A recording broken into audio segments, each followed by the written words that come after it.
ଏ ଦୃଶ୍ୟ ଜଗତ ନାନାବିଧ କର୍ମରେ ପରିପୂର୍ଣ୍ଣ। ସମସ୍ତ ଜୀବ ବିଭିନ୍ନ ପ୍ରକାର କର୍ମରେ ବ୍ୟାପୃତ। ଭଗବତ ଗୀତାରୁ ଆମ୍ଭେମାନେ ଶିକ୍ଷା କରିବା ଉଚିତ। ଭଗବାନ କ'ଣ, ଜୀବଗଣ କ'ଣ, ପ୍ରକୃତି କ'ଣ, ଦୃଶ୍ୟ ଜଗତର ପରିପ୍ରକାଶ କ'ଣ ଏବଂ ଏହା କିପରି କାଳ ଦ୍ୱାରା ନିୟନ୍ତ୍ରିତ ଓ ଜୀବମାନଙ୍କର କର୍ମ କ'ଣ।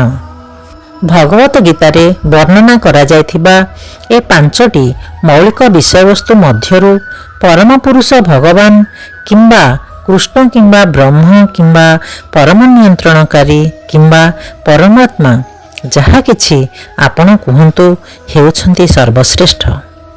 ଜୀବଗଣ ଗୁଣରେ ପରମ ନିୟନ୍ତ୍ରଣକାରୀଙ୍କ ସଦୃଶ।